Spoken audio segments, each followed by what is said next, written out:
Merci d'être là pour ce merci d'être là pour ce 11e épisode de Ecom Talks. Donc ce soir, on accueille Tom Builders. Je sais pas si tu peux parler Tom déjà? Ouais, on t'entend. Vous m'entendez là? Ouais, ouais, moi je t'entends. Après si tu montais un tout petit peu le mic, c'est parfait. Euh, c'est les AirPods donc. Ah OK, mais ça va, ça va, ça va. Ok, juste je me vois pas en speaker donc c'est bizarre. Heu, Je sais ah pas ouais, si tu. intervenant, bon, en vrai, ouais, tu en intervenant, c'est bon, hein, tu peux normalement il y a pas de souci. Là, quand tu parles, on t'entend en tout cas. Ok, cool. Bah merci de l'invite et Ouais, de bah avec grand l'accueillir. plaisir. Avec grand plaisir. En fait, moi, du coup, je te connaissais pas. Je sais pas si t'es un mec un peu de l'ombre ou si c'est juste moi en fait qui te connaissais pas. Et donc moi, je t'ai découvert en fait sur YouTube au travers de tes vidéos. D'ailleurs, très très qualitatif. Je vous invite tous à aller voir un peu ce qu'ils proposent là-dessus. Et en fait, c'est vraiment tes vidéos qui m'ont fait me dire, putain, ah ouais, le mec, il sait de quoi il parle. Parce qu'il vraiment, tu parles de choses qui sont très concrètes, très applicables et qui permettent en fait de vraiment euh, savoir comment lancer en fait sa boutique e-commerce avec de bonnes bases. Et ça, c'est des bases d'ailleurs que beaucoup ne connaissent pas. Et je pense qu'il faudrait voilà, en parler un peu ce soir, tu vois, et donc mettre certaines choses au clair, parce que le but à la fin de la journée, c'est pas de faire du CA, c'est de faire du bénéf. Et je pense que tu es l'une des meilleures personnes pour en parler, au vu de ton expérience avec tes premiers shops. Mais ça, je vais te laisser en parler. Donc, si tu peux, bah voilà, raconter un petit peu ton histoire e-commerce, parce que bah, toi, ça date pas d'hier. Tu as quand même pas mal d'expérience. Et donc, voilà, nous raconter un peu ce que tu as fait et où tu en es aujourd'hui. Voilà. Yes. Moi du coup j'ai commencé l'e-commerce en 2018 et en fait j'avais un shop qui vendait des coques de téléphone personnalisées aux couleurs des clubs de foot. Et du coup quand j'ai commencé à faire ça, j'ai commencé à apprendre petit à petit, mais j'étais même pas sur Shopify, j'étais juste sur WooCommerce. Et du coup Shopify c'était pas aussi développé et autant développé que c'est aujourd'hui. Et c'est beaucoup moins facile avant de se lancer parce qu'il n'y avait pas les plateformes comme il y a aujourd'hui. Et donc du coup, quand j'ai quand j'ai commencé, ça a commencé à prendre, j'ai commencé à vendre des produits et tout simplement j'ai fini cette marque avec 300 000 euros de chiffre d'affaires quand j'avais 17 ans. Et j'ai décidé d'arrêter ce business-là parce que en gros j'arrivais à une problématique avec les licences reliées au club de foot. Et en fait il Ah y a ouais. des droits d'image et du coup, ça arrivait compliqué. Et en gros, ce que j'avais, c'est que j'avais des coques de téléphone qui étaient vierges et un outil, enfin un atelier d'impression de coques de téléphone en France. Et du coup, ce que j'ai décidé de faire, c'est tout simplement repenser un shop basé sur les coques de téléphone, mais juste pas 100% foot, et avoir quelque chose de beaucoup plus large pour vendre à beaucoup plus de monde et faire beaucoup plus de chiffre d'affaires. Et c'est pour ça que j'ai lancé Oh My Gaze. Donc ça, Oh My Gaze, ça a été le business qui m'a vraiment fait exploser. Et du coup, Oh My Gaze, on travaille avec les influenceurs. Et en gros, on paye les influenceurs. Et derrière, euh, les influenceurs nous ramenaient du trafic et on scalait de cette façon-là. Et ça a très très bien fonctionné. Et ça nous a permis de faire un peu plus de 8 millions d'euros de chiffre d'affaires en Wow. 3 ans, du coup. Ah ouais, très propre, très propre. Avec une marge qui se situe à. En fait, au tout début, quand on a commencé les influenceurs, on avait vraiment un vrai effet de levier intéressant parce que les influenceurs, ils étaient pas très chers comparé à ce qu'ils pouvaient ramener en termes de trafic, ils n'étaient pas trop saturés. Donc on avait Mhm. un vrai avantage où justement on faisait une marge plus que correcte avec, on va dire, des 35%, voire même peut-être 40% pour certains mois. Et, euh, et du coup, c'était vraiment grave intéressant et c'était puissant justement d'utiliser ce schéma-là pour pouvoir continuer à scaler, à développer. Le problème, c'est que un jour, enfin, pas un jour, mais on a senti que ça a commencé à arriver où justement les influenceurs, ça commençait à plus trop marcher. Et donc, du coup, nous, nous, on a tout simplement commencé à arrêter les influenceurs et on n'avait plus cette marge et cette rentabilité, cette explosivité qu'on a eue parce que le truc qui était ouf avec les influenceurs, c'est qu'on pouvait prendre 5 influenceurs dans la même journée, du coup ramener énormément de trafic dans la même journée et faire des scores. La plus grosse journée que j'avais eue, c'était 70 000. Et Ah donc ouais. du coup, c'était vraiment, c'était vraiment insane. Le truc, c'est qu'avec des ads, faire 70 000, enfin, ça veut dire qu'il faut spend au minimum 20-25K. Mhm. Et c'est quand même compliqué de scaler à 25K et d'être stable à 25K par day en Facebook Ads. Donc en gros, Ouais, ça faut bah, beaucoup les, de cash flow aussi. exactement. Et donc du coup, les influenceurs, c'était vraiment super pour pendant cette période-là. Et justement, ça permettait d'avoir un bon bénéfice. Et moi, ce que je maîtrisais bien, justement, c'était ne pas se brûler, parce que j'ai vu pas mal de personnes qui faisaient de l'influence marketing et qui arrivaient et qui mettaient des budgets de 100K ou même 300K. Et derrière, qui se brûlaient parce que tu trouves toutefois les mêmes influenceurs. Et donc, du coup, ton influenceur, il va pas être aussi rentable à chaque fois. Et moi, ce que j'essayais de faire, c'était juste de doser à chaque fois pour qu'on ait un- enfin, juste tout simplement un bon, une bonne variété d'influenceurs déjà pour toucher des audiences différentes et en même temps ne pas avoir trop de fois le même influenceur dans le mois. Et je savais que par exemple, si on prenait plus de 3 fois Nabila dans le même mois, la quatrième fois et la cinquième fois, on n'allait pas être rentable. Donc du coup, justement, de bien gérer ce truc-là, ça nous a permis de scaler, d'être stable et d'être rentable et de faire une marge qui était convenable à la fin. OK, ouais, parce que ouais, quand même, tu te situes sur des produits. Bon, maintenant, d'après ce que je vois, chez Oh My Case, du coup, c'est toujours ta marque ou pas? Non, non, du coup, je l'ai revendu. OK. Euh, En fait, justement, la problématique, et ça peut servir justement à pas mal de personnes, c'est que la problématique sur un produit comme Oh My Case ou même le premier shop que j'avais, FootyCase, c'est qu'on vendait des coques de téléphone à 24,99. Ouais. On avait même monté les prix à 29,99 et on faisait une offre, un acheter, un offert, parce que nous, une coque, ça ne coûtait rien. Et un acheter, un offert, en termes de valeur perçue, c'était intéressant. Mmh. Le problème, c'est que le panier moyen de 29,99 aujourd'hui, quand tu fais des ads, au vu des coûts de publicité, en fait, tu n'as aucune flexibilité. Ça veut dire si demain Facebook Ads, il performe pas comme tu veux, en fait, je me retrouve vraiment trop dépendant de Facebook Ads et du coup, en fait, je peux rien faire. Et aujourd'hui, justement, là, j'ai lancé un nouvel e-com il y a un an de ça. Et justement, j'ai pris tous les learnings de ce que j'avais fait auparavant en e-commerce et je l'ai réappliqué sur le nouveau business en prenant un panier moyen plus élevé. Donc là, on a un panier moyen à 90 $ et des marges produits super élevées et de la place tout simplement pour pouvoir dépenser en ads. Et même si les ads nous coûtent cher, en fait, on reste profitable. Et pour moi, c'est vraiment ça ce qui fait toute la différence, c'est le setup. Parce qu'au final, si tu as une marge produit qui est trop faible, un panier moyen qui est trop faible, en fait, je peux dire dès le départ si ce truc-là va être scalable, oui et non. Et au bout d'un moment, en fait, on va vite si on veut scaler parce que les coûts d'ads, ils augmentent plus vous scalez. Et, euh, et donc, du coup, vous aurez plus de marge, en fait. Ouais, c'est clairement ça, exactement. Bah, c'est l'une des choses auxquelles je pensais justement en faisant ton introduction. Et c'est une des choses en fait qui me permet maintenant aujourd'hui, c'est un des conseils que tu as pu donner, que BX a donné justement, et que personne ne donnait au tout début quand vraiment j'essayais de faire mes premiers pas en e-commerce. C'est vraiment de trouver donc un produit à haute valeur perçue sur lequel on peut dégager une haute marge et avec un AOV qui soit conséquent, qui soit au minimum de 60, 70, 70 euros. Enfin voilà, après à vous de déterminer bon, bah, la devise dans laquelle vous êtes. Et donc, moi, ma question, c'était que pour toi, maintenant, voilà, quel est le panier moyen qu'il faut cibler? Moi, j'ai dit 60, 70. Est-ce que c'est juste? Qu'est-ce que tu conseillerais? Ouais, je pense que 60-70, déjà, c'est un très bon panier moyen. Juste tout ce qui est en dessous de 50, en vrai, pour moi, c'est pas intéressant. Et même, par exemple, des fois, je vois pas mal de personnes qui disent, oui, moi, mon produit, il est à 40, mais comme je vais en vendre deux à chaque fois. Genre, en gros, pour moi, ça marche pas, ce genre de truc-là. Il faut vraiment que votre panier moyen, il puisse être réellement à 80 $ dans tous les cas, ou minimum 60, quoi. Si vous êtes Hmm. sur le marché français, je pense que 60, ça passe, mais par contre, sur le marché US, faut soit une récurrence client assez élevée pour que ce soit rentable pour vous et que même si vous faites pas de bénéfice à la première commande, que la deuxième commande soit plus rentable, ou soit avoir justement un panier moyen plus élevé dès le départ. D'accord, ok, ouais. Donc vraiment à adapter ensuite, bien sûr, ouais, en fonction du marché, sachant qu'on sait que voilà, aux US, ça spend mieux, ça spend beaucoup, les gens aiment dépenser. D'ailleurs, tu es sur quel marché, sans indiscrétion, sur la marque que tu as depuis un an là? US, Australie et UK? UK. Ouais. Ouais, le Big Four, quoi. C'est vraiment, t'es allé chercher là où il y a l'oseille. Et en gros, moi j'habite aux États-unis, donc c'est Ah, ça aussi t'habites aux le. States?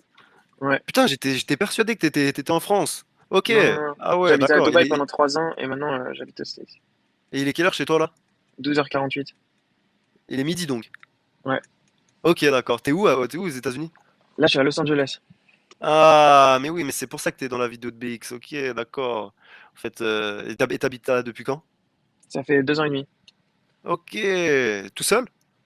Bah, du coup, j'ai ma copine et après, j'ai de la famille qui habite aux States. Mais sinon, ouais, tout seul. Ok, d'accord. Et ça n'a pas été trop compliqué justement de s'exprimer Si, si, ça a été compliqué. Bah, en gros, à la base, je voulais venir en 2019. Sauf que je me suis fait refuser mon visa. Du coup, j'ai passé 3 ans à Dubaï. Et à Dubaï, j'attendais juste d'avoir le nouveau visa. Et quand j'ai eu le nouveau visa, du coup, je suis venu aux US. D'accord. Et finalement, pourquoi les US, sachant que maintenant, ben, tout le monde se dirige vers Dubaï. Dubaï, c'est l'endroit, c'est the place to be. Toi, pourquoi finalement les États-Unis? Je pense que ça dépend un peu de où vous voulez dans la vie. Mais moi, je trouve que les US, c'est une super terre d'opportunités. Et au final, quand tu regardes les plus grosses sociétés au monde, ils ont tous aux US. Et même en termes de compréhension du marché, par exemple, vendre aux US quand tu vis pas aux US, moi je trouve que c'est vraiment dur. Et surtout quand tu vis à Dubaï. Et souvent, genre, les gens, ils ont des pensées de comment les US consomment, alors qu'en fait, bah, c'est pas du tout vrai.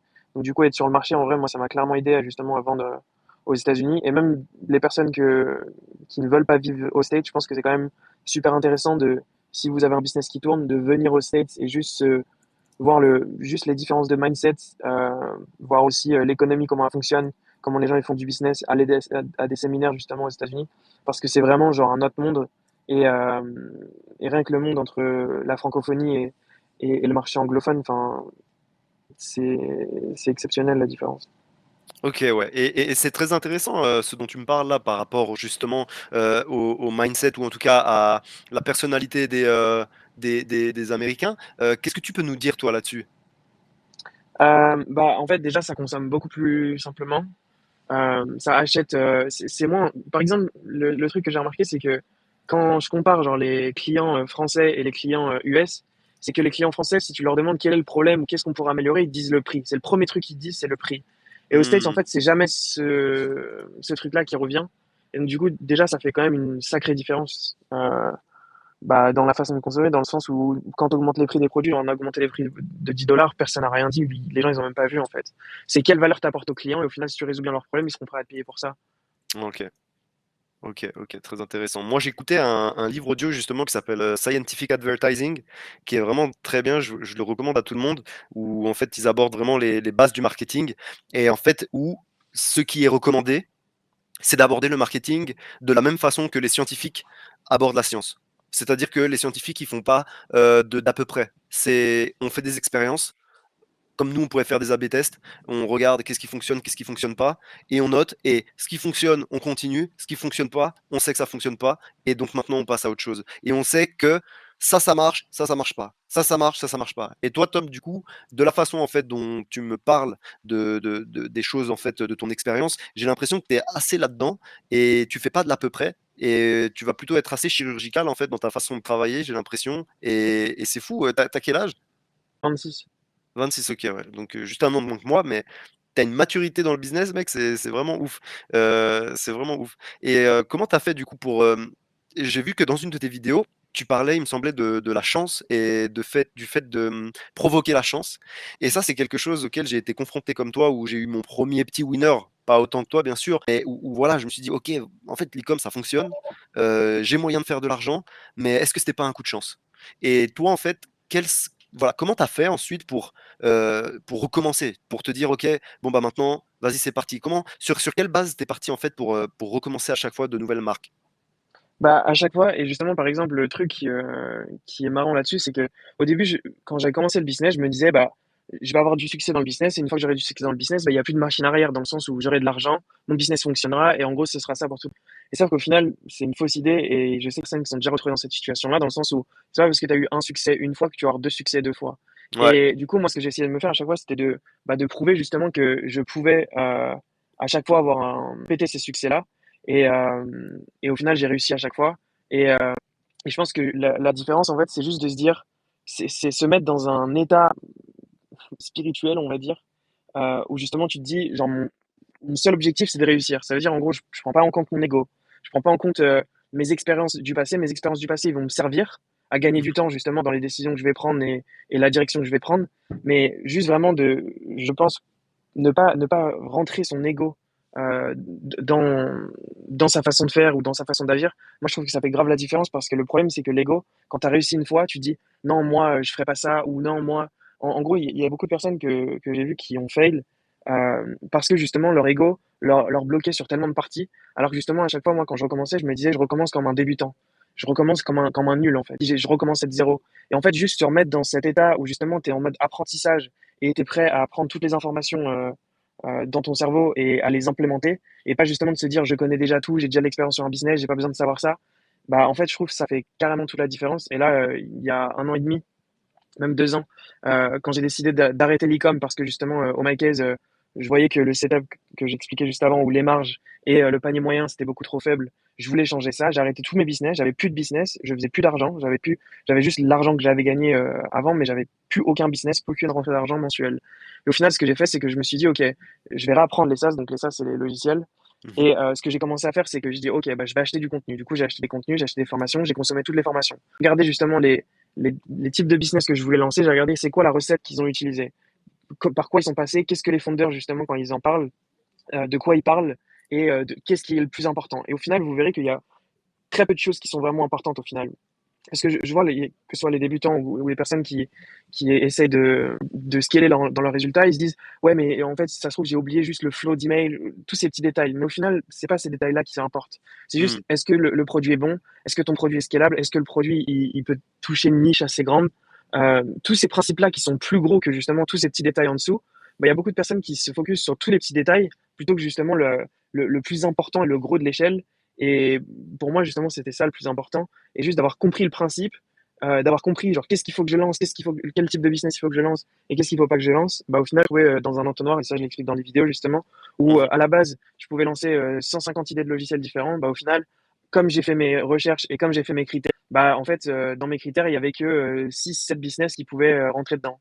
Et donc du coup j'ai choisi celui que je sentais le mieux par rapport à ces 6 business. Et c'est pareil pour les produits. En vrai quand tu vas dans un outil de spy e-com, tu peux trouver 20 000 produits en vrai, il y a même des millions de produits. Le truc, c'est que si tu mets terre et si tu es très strict critère parce que justement tu as bien étudié au préalable ce que tu veux et ce que tu veux pas, bah, en fait, ça fait qu'il te reste très peu de choix et c'est très simple de prendre une décision. Mhm. Et c'est pareil même enfin, pour tout, genre pour les choix de thèmes. Des fois, je vois des gens justement qui me disent quel thème je devrais choisir. Mais en fait, Ouais. tu vois, genre, si tu te poses la question sur chacune des étapes que tu as à faire en e-com, mais tu vas perdre du temps, un truc de malade, et te lancer, ça va te mettre 3 mois, quand moi, ça va me mettre 3 jours. Et le truc, Ouais. c'est que si tu peux pas être en concurrence avec moi, parce que justement, je vais être plus rapide que toi, je vais prendre les meilleures décisions. Et, et voilà, et pour moi, c'est ça qui fait la différence, de moins se poser de questions, de s'inspirer justement de ceux qui ont déjà des résultats. C'est le plus simple truc possible, genre dans le business. Et l'avantage en plus, c'est que il y a beaucoup de gens qui ont déjà tout partagé. Je dis pas juste sur le marché FR, je dis sur le marché US aussi, où justement Ouais. vous pouvez reprendre ces exemples-là de choses qui fonctionnent, de choses qui ont eu des résultats, et juste vous appliquer bêtement, et en fait vous aurez les mêmes résultats. Ouais, ouais, moi, bah, tu dis vraiment beaucoup de choses. Moi, j'ai toujours l'habitude de noter des trucs sur mon calepin pour pouvoir réagir. Là, tu abordes beaucoup de choses. C'est vraiment super intéressant. Ça me fait vraiment plaisir de t'avoir. Merci beaucoup.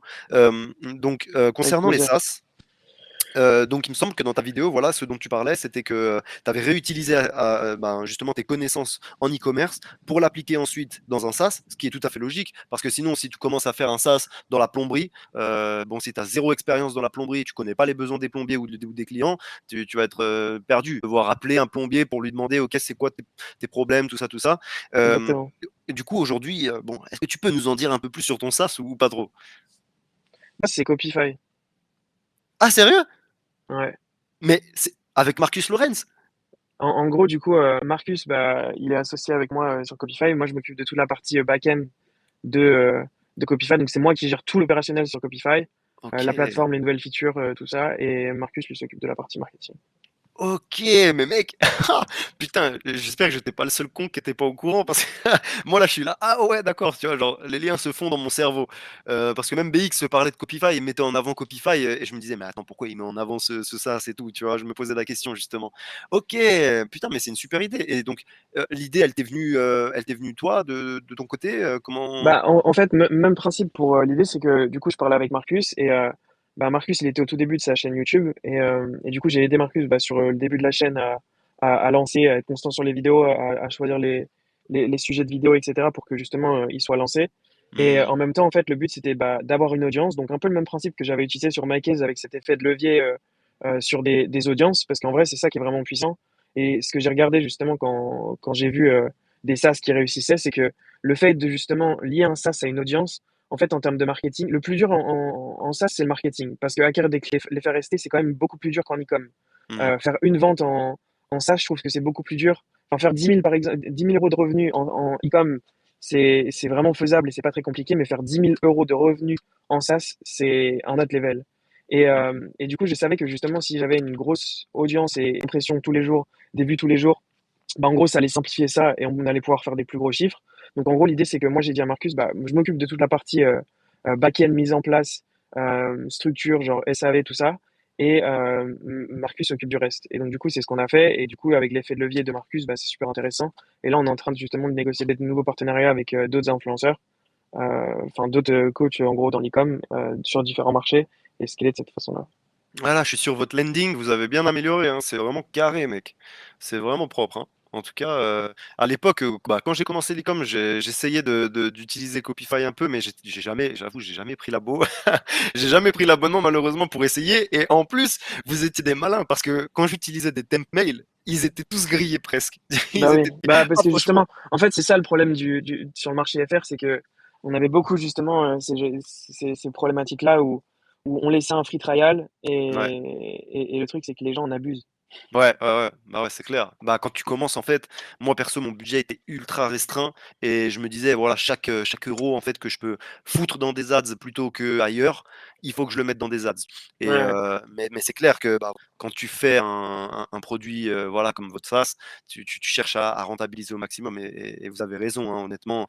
Plus tu vas mettre de la friction à l'utilisateur pour pas qu'il puisse cheater, quoi, plus il va envisager la possibilité de se dire, ok, vas-y, je prends l'abo, quoi. C'est bon, j'ai envie d'utiliser le SaaS, je prends l'abo. Et finalement, à quel moment, en fait, tu es arrivé avec cette idée de Copify? Est-ce qu'il y avait déjà beaucoup de SaaS à ce moment-là? Parce que, bon, aujourd'hui, les spy tools, il y en a beaucoup. Il y a toujours de la place. S'il y a justement beaucoup de spy tools, ça veut dire qu'il y a une demande et donc potentiellement on peut y répondre. Finalement, quelle a été ta réflexion? Comment tu t'es dit que tu allais te démarquer des autres? bah en gros, quand on a commencé, on avait des features qui étaient quand même assez différentes de nos concurrents. Et en plus, le truc, c'est qu'en France, il y avait quand même juste un gros concurrent qui est Minea. Mais Ouais. sinon, il y a plus de tools qui sont anglais que français. Et Mhm. du coup, moi, je savais qu'on allait avoir un avantage là-dessus.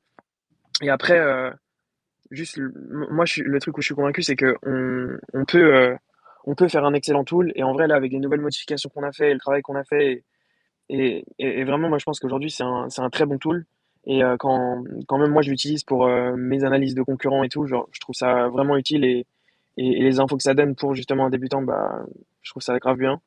Mhm. Et du coup, commencer, bah, en gros, on s'est juste dit, le fait d'avoir une audience, le fait d'avoir des gens qui soient attachés aussi à l'audience, ils vont nous faire des feedbacks, on va améliorer le tool et on ce qui s'est passé. Et quand on regarde justement la satisfaction qu'il y avait au tout début du tool et la satisfaction aujourd'hui, bah, c'est le jour et la nuit et c'est vraiment top. Ouais, ouais, ouais, franchement, c'est vraiment carré. Et tiens, vu que tu es là-dedans, maintenant, où on en est au niveau quand on estime les revenus d'une boutique? Parce que bon, bah maintenant, on sait que c'est plus aussi fiable qu'avant. Mhm. euh, mais il y a quand même des tools qui proposent cette estimation. Je vois que vous le proposez. Comment ça fonctionne aujourd'hui? Bah, nous, en fait, le truc, c'est que avant, tout le monde avait justement accès à la faille de Shopify et qui nous permettait de savoir exactement à quelques milliers d'euros près, en gros, le montant qui était généré par jour. Et du coup, ça a changé parce que Shopify a patché. D'ailleurs, c'était il y a un an. Et donc maintenant, en fait, ce qu'on s'est dit, c'est, OK, comment on peut quand même donner des informations bah, qui soient intéressantes pour les users, même si c'est plus précis à 100%. Et en gros, le but, c'est quand même d'avoir juste une idée de si la boutique fonctionne, si elle fonctionne, bah, à quel point elle fonctionne. C'est-à-dire, est-ce que c'est juste un mois où en gros c'est monté en flèche et le mois d'après retombé? Parce qu'avant c'était beaucoup ça, dans le sens où les gens ils essayaient de traquer des shops qui allaient faire 10K sur TikTok Shop ou sur TikTok Ads. En gros des 10K pendant 15 jours et après derrière ça allait se planter parce qu'ils allaient se faire sauter ou en gros ça allait pas tenir sur le long terme. Là au final, sur toutes les boutiques qui sont analysées sur Copify, bah, ça permet de savoir mois par mois l'évolution, si c'est stable, si c'est en croissance et en croissance depuis combien de temps. Et du coup, ça te donne une estimation. Donc l'estimation, elle est variée et ça dépend sur beaucoup de shops. Bah, c'est plus ou moins fiable. Mais dans tous les cas, le truc qui est sûr, c'est que entre un débutant qui se dit je vais lancer cette boutique-là et les informations qu'on donne sur Copify, si la boutique, il faut pas la lancer, tu le verras directement sur Copify parce qu'on te dit c'est pas un bon produit à lancer là, et lance pas ce truc-là. Et pour moi, c'est ça le plus important, c'est que les personnes qui veulent se lancer dans l'e-commerce, ils puissent faire la différence entre une bonne boutique, une mauvaise boutique, pourquoi c'est une bonne boutique et pourquoi c'est une mauvaise boutique. Et finalement, vous estimez ça avec le trafic? On base enfin, le premier principe, c'est le trafic. Et après, Ok, du coup, nous, on a d'autres facteurs qu'on fait rentrer en compte où justement, d'accord. on ajuste en fonction. Ok, ok, très intéressant. Et ça, est-ce que tu peux partager un peu, je sais pas moi, combien te rapporte en moyenne ce SaaS ou enfin, si tu veux pas rentrer dans les détails, combien d'utilisateurs vous avez régulièrement? Voilà, est-ce que tu penses le vendre ou est-ce que tu veux continuer à le build pour faire un exit plus tard? Voilà, c'est quoi ta position là-dessus? Bah, en gros, le truc, c'est que un SaaS B2C, donc comme Copify, le Mhm. problème qu'il y a sur des audiences justement qui sont euh, entrepreneurs en gros débutants, c'est que les taux de churn, donc les taux de personnes qui se désinscrivent, sont élevés. Ouais. Et du coup, au début, bah, on était forcément exploité. Allô? Allô, allô, allô? Je crois que ta co, elle bug un peu. Tu disais, je crois que ça a coupé quand tu parlais churn au début. Ouais, tu m'entends là? Ouais, ouais, on t'entend. Ok, je disais le churn au début, il était élevé et donc du coup maintenant on a réussi à le descendre, mais je pense qu'on peut le descendre encore plus. Et la valorisation elle est basée sur le churn. Donc en gros Ah, le but c'est de ok. descendre encore plus le churn avant de vouloir le revendre. Mais en gros en termes d'utilisateurs on a à peu près 2000 clients. Ok, c'est propre. Et comment tu fais justement pour fidéliser ton client, baisser ce churn? C'est quoi les leviers que Bah, tu actionnes? c'est en prenant des feedbacks, donc en étant proche des clients. Donc c'est pour ça qu'on a un chatbox justement où on répond directement, donc que ce soit moi ou les personnes qui travaillent avec moi. Donc on répond justement très rapidement, on va dire sous moins de 30 minutes, une heure, tu as une réponse.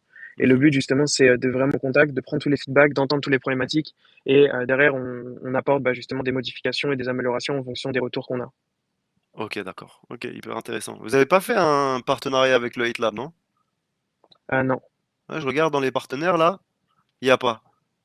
Vous êtes fâché? Non mais faudrait en parler à BX, c'est BX qui veut pas. Ah, ah, parce qu'il est aussi avec vous, vous êtes ensemble sur ce. Non, non, non, non, mais Ok, d'accord. je me comprends, mais je peux pas en parler. D'accord, pas de souci, ok. Ok, non, mais c'est parce que justement, je me disais peut-être qu'il y avait moyen pour vous justement d'avoir plus de clients, mais ok, ok, si ça a déjà été discuté, il n'y a pas de souci. Moi, j'aimerais du coup revenir un peu plus sur le côté e-com, euh, où tu parlais justement de ton entonnoir, un peu nous en parler un peu plus, et nous parler en fait d'une chose pour moi qui est la chose la plus importante, c'est voilà, comment tu fais pour faire des produits avec une très haute valeur perçue où tu vas pouvoir faire un panier moyen, voilà, comme on disait tout à l'heure, un minimum 60 ou 90 USA, avec une marge haute. C'est quoi le secret, mec? C'est comment on trouve ces produits? Pour trouver un produit avec haute valeur perçue et tout, Voilà, haute valeur perçue et avec une haute marge en fait qui te coûtera très peu cher, quoi. bah, pour parler d'un exemple, je pense qui est parlant pour tout le monde, c'est The Hoodie là. Quand Ouais. tu regardes The Hoodie, du coup, ce qu'ils ont fait, c'est que le fait que ce soit assez gros, assez épais, leur produit, je trouve qu'il y a une bonne valeur perçue, même la façon dont c'est mis en avant. Genre, je trouve qu'il y a une bonne valeur perçue, et donc du coup, enfin, ça leur a permis de le vendre assez cher. Genre, en vrai, ça, c'est un bon exemple sur lequel se baser et dire, genre, ok, comment je peux réadapter quand vous analysez un produit, de le comparer à ça et de se dire, genre, comment moi je trouvais le même type de produit. Et Mhm. enfin, je pense que le plus simple, en gros, c'est de se comparer. C'est ce que je veux dire.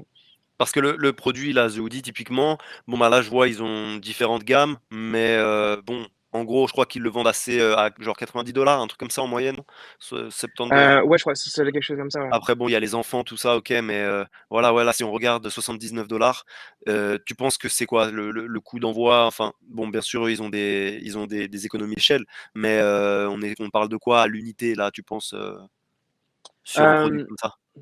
j'ai pas les prix en tête. Je pense que le truc qui doit coûter assez cher, c'est quand même le shipping. Mais je pense qu'ils ont réussi à bien négocier au vu du volume. Mais en gros, je pense que le prix doit coûter 10 balles Ouais, ok, à ouais. Ouais, prod. 10 balles plus un peu de shipping, si toi tu n'as pas fait ton stock directement Mais aux USA. sachant qu'ils vendent 90, mais je pense que leur panier moyen est plus haut que ça parce qu'ils proposent des offres de bundle. De si t'achètes le deuxième, t'as des réductions. Donc, Hmm. Donc ça augmente. D'ailleurs, toi, ton produit, pour avoir 90 $ d'AOV, c'est pas ton produit qui vaut 90 $, c'est ça. C'est que tu as des bundles, tu as des upsells, tu as des choses comme ça. Ouais, ils en achètent plusieurs. Ok, ok, intéressant. Et est-ce que tes clients, ils reviennent? Euh, Pas autant qu'on aimerait, mais non. En vrai, Parce que non. du coup, il y a que tu parlais aussi en fait, voilà, tu payes 10 balles ou 15 balles ou 20 balles, j'en sais rien, pour acquérir justement un client. Et en fait, il faut que tu puisses en extraire un maximum de dollars derrière, quoi. Je veux dire, si voilà, comme tu disais, tu arrives à lui faire dépenser une seule fois un certain montant, c'est peut-être pas suffisant. Si tu arrives ensuite à le faire revenir et redépenser plusieurs fois, là, c'est l'idéal. Et donc, c'est pour ça, en fait, que l'AOV du client soit supérieur à un certain montant. C'est pour te dire que, ok, bon, bah, ça m'a coûté 15 balles d'avoir ce client, et ce client m'a rapporté au moins dans sa vie 70 balles. Et du coup, c'est quoi tes stratégies, toi, pour améliorer ça et pour faire en sorte que ton client, soit il revienne, même si c'est peut-être pas forcément un produit consommable. Enfin, voilà, c'est quoi tes stratégies pour améliorer ton AOV? Bah, déjà, le type de produit, ça joue énormément dans le sens où si vous n'avez pas un produit qui peut être rachetable deux fois, bah, en gros, ça va être très compliqué de. En fait, c'est compliqué de. C'est pas parce que tu vas mettre des emails qu'en gros, tout va changer et tu vas avoir une meilleure récurrence. Je pense que le produit de base, il faut qu'il ait déjà enfin, qu'il soit propice au rachat de la part du client. En gros, c'est pas toi, via les actions que tu vas faire ou via ta communication ou tes emails ou quoi que ce soit, qu'en gros, tu vas faire revenir des clients deux fois. Genre, le produit, il importe énormément et plus qu'on ne le pense. Donc, Ok. déjà, ce produit, et c'est pour ça, bah, produit consommable, c'est bien, mais il y a d'autres types de produits aussi qui peuvent être rachetés plusieurs fois. Et donc, est-ce que tu peux nous en dire un peu plus là-dessus? Si là, demain, tu dois conseiller quelqu'un sur sa recherche sur les critères, quels sont pour toi les critères principaux pour une bonne recherche produit? Comme ça, voilà, le mec, il va pas perdre son temps à chercher, comme tu disais, des trucs. Il aura justement une liste de critères qui vont exclure en fait tellement de choses inutiles qu'il pourra facilement en fait se concentrer sur un produit. Bah, déjà, le coût produit qui soit faible. Donc, en gros, c'est ça, vous faites dans les filtres, mais juste quand vous faites l'analyse, bah, déjà chercher des produits entre minimum 70, même 60 à 90 dollars. Euh, des De hobbies, valeur ça, je pense perçue. que c'est. Ouais. Et Ouais. qui se revendent dans ces eaux-là. Mhm. Trouver justement des shops qui le vendent déjà, ce produit-là, qu'il a déjà été fait et qui a déjà du volume et que ça dépense bien en ads. Comme ça, au moins, vous êtes sûr que bah, vous n'allez pas vous tromper. Et, euh, et après, ouais, juste s'assurer que le coût produit, il est faible. Et en gros, juste minimum, on va dire 75% euh, de marge. Ok. Donc avant ad.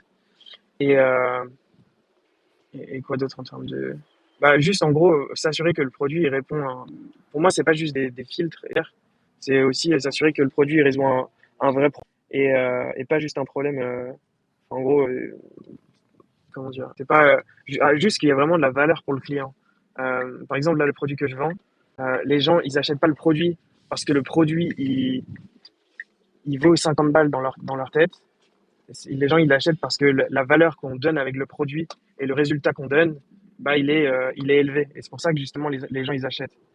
Ouais. Ouais, c'est ça. Donc c'est Par vraiment. exemple, un iPhone, si les gens ils achètent, les gens ils achètent l'iPhone pour juste le hardware et genre en gros l'appareil photo qu'ils ont et toute la carte mère, etc. Bah, en soi, ça vaut pas le prix que Apple le vend.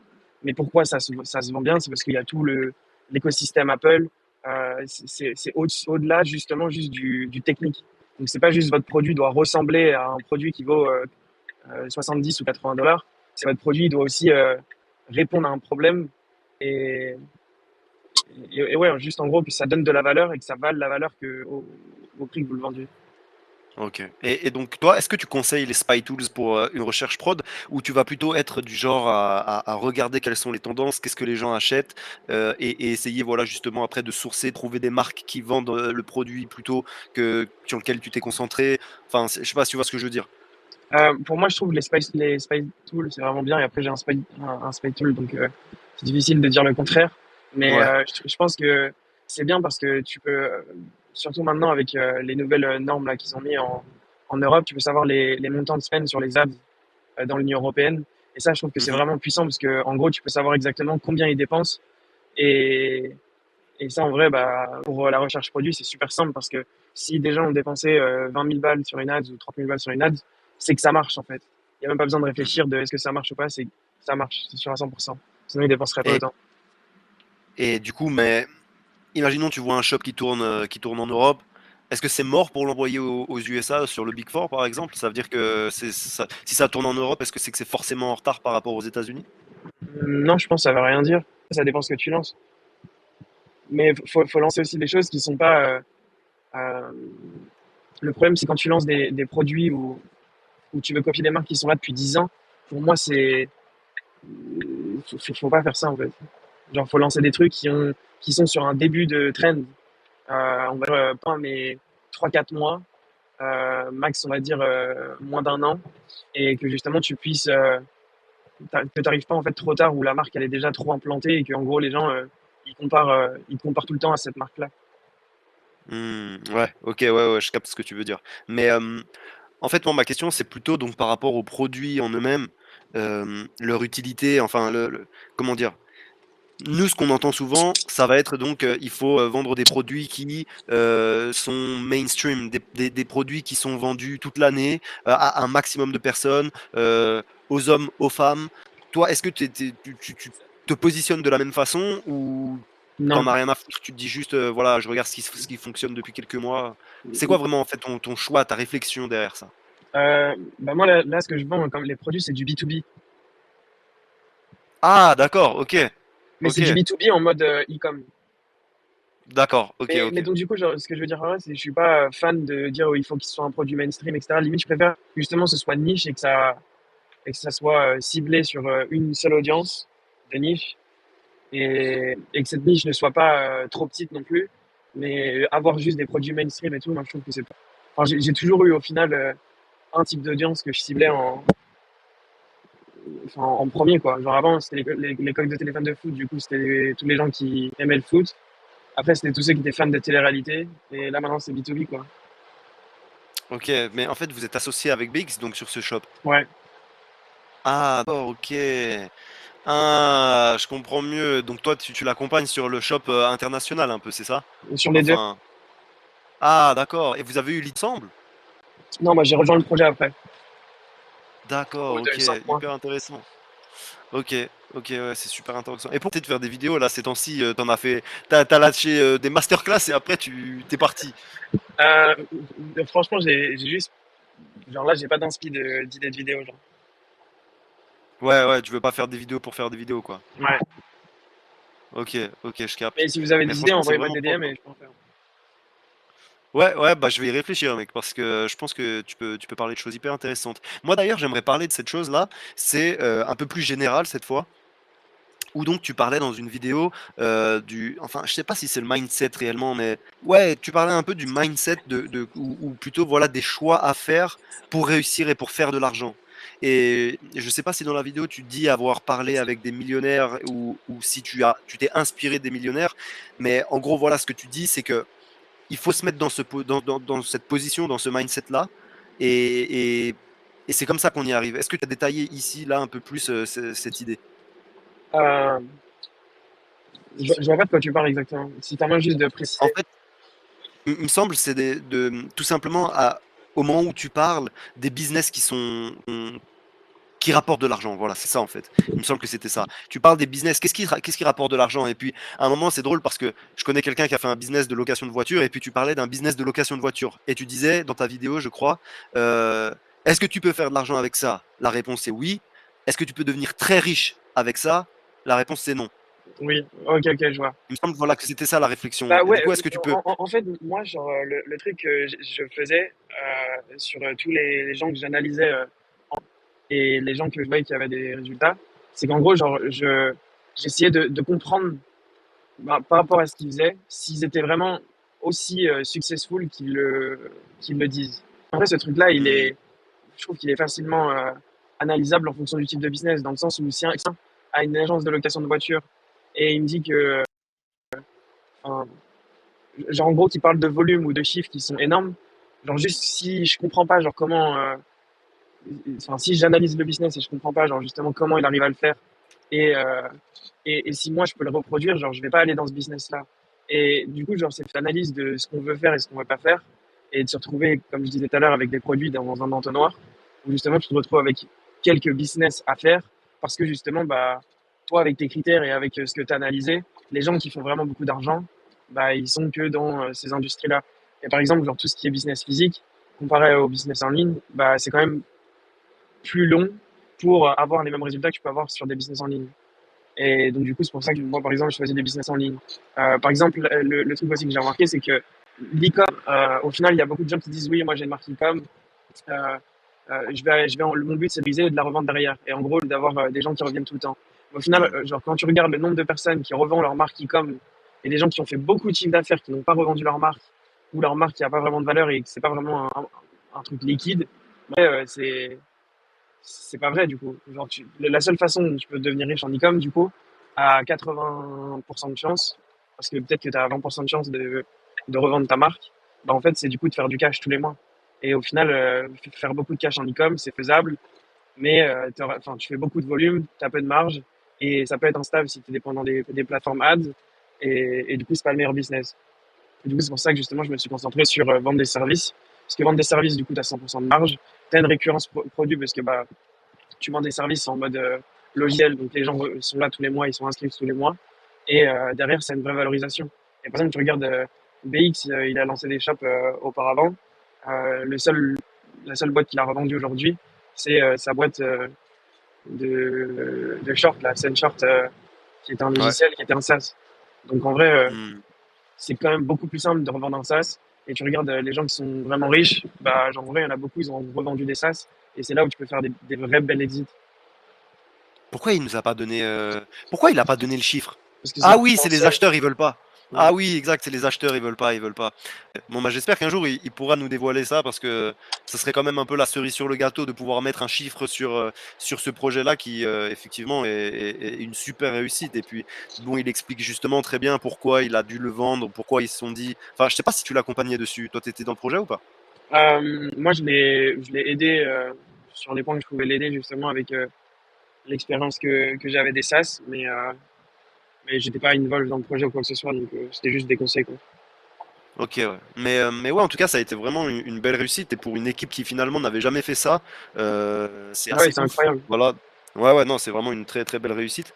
Euh, Concernant les SaaS, est-ce qu'il y en a trop aujourd'hui? Est-ce que pour toi, il y a toujours de la place? C'est quoi ta vision là-dessus? Ouais, il y a toujours de la place. Le seul problème des gens qui veulent lancer des SaaS, c'est qu'au final, ils lancent pas. Donc, en gros, c'est ça le problème. C'est-à-dire? Bah, en gros, il y a beaucoup de gens qui veulent faire des SaaS. Il y a beaucoup de gens qui ont des idées, qui réfléchissent, ils vont passer beaucoup de temps sur la réflexion, sur préparer des designs, des maquettes, comment ils vont faire le marketing. Mais il y a personne qui passe à l'action et qui sort un SaaS. Ah ouais, Au final, quand tu regardes les ok. résultats des gens qui lancent des SaaS sur le marché Brickfair, bah, au final, les gens qui ont des résultats, c'est juste les gens qui ont lancé le SaaS. Il y a très peu de gens Putain, qui ont lancé des SaaS, mais qui n'ont pas eu de résultats. Et c'est ça, en fait, le problème. Et ah c'est ouais, pareil en vrai avec l'e-commerce, c'est que l'e-commerce, au final, il y a plein de gens qui disent qu'ils ont essayé l'e-commerce, mais ils n'ont même pas lancé des SaaS. ok, ouais. Ok, je vois ce que tu veux dire. Donc pour moi, c'est juste ça. Ok. Donc non, genre, il y a enfin, il y a aucun problème à lancer des SaaS, il n'y en a pas trop. Genre, tout est Mais qu'est-ce possible. qui est C'est vraiment. possible? C'est quoi qui est possible d'être fait dans un SaaS? Est-ce que tu connais des limitations, par exemple, enfin, je veux dire en termes techniques? Comment tu Non. sais qu'est-ce qui est faisable, qu'est-ce qui est pas faisable? Bah après, ça, c'est juste avec l'expérience, mais au début, genre, le but dans un SaaS, c'est pas de lancer quelque chose qui va être trop compliqué et juste quelque chose qui fonctionne déjà. Et juste le but, c'est de tester. Donc en gros, tu fais un test et tu lances le truc et tu vois comment ça se passe. Et intéressant, c'est intéressant ça. Et pour marketer ton SaaS, c'est comme en e-com finalement, t'as pas 10 000 solutions. Bah, soit c'est les ads, soit ça peut être des influenceurs. Mais moi, du coup, le truc que je privilégie, enfin, que je fais, c'est effet de levier, des grosses audiences. Parce que vous mettez votre produit devant une grosse audience, bah, c'est là où vous allez pouvoir être exposé à beaucoup de résultats et à beaucoup de trafic. Ok, ouais, ok, ok. Non mais en fait c'est ce dont parlait BX, c'est-à-dire que euh, il disait l'erreur qu'il avait fait avec Short, je crois, c'était de faire un SaaS sans avoir l'audience pour le marketer. Bah oui, parce que du coup, Je tu sais te pas si c'était retrouves ça. où t'es pas en position de force et tu galères pour trouver des partenariats. Et bah, il est dans le space d'ailleurs. Ah, il est là? Ok, ok. Je sais pas s'il va vouloir monter ou pas. Ah ouais, je viens de... Non, faut pas le Ah faire oui, monter. oui. Ouais, ouais, il va dire des conneries après. Ok, d'accord, non, c'est super intéressant. Et du coup, toi, au niveau des SaaS, est-ce que c'est la chose que tu privilégierais maintenant pour te faire de l'argent ou est-ce que l'e-com, c'est toujours quelque chose qui t'intéresse? Est-ce que tu as des projets e-com que tu as envie de lancer en solo ou pas? Non, bah, genre en gros là, à part le projet que j'ai avec Vicente, non. Ok, mais je veux dire, du coup, est-ce que toi, tu veux faire sur les SaaS finalement? Ouais, que des as. Ah ouais, donc l'e-com pour toi, tu trouves que c'est même plus intéressant, quoi. Bah si, en fait, c'est intéressant, mais pour moi, ce que je veux faire et où j'en suis, je trouve que c'est pas intéressant. Ok, donc pour faire du gros oseille, il faut faire des SaaS.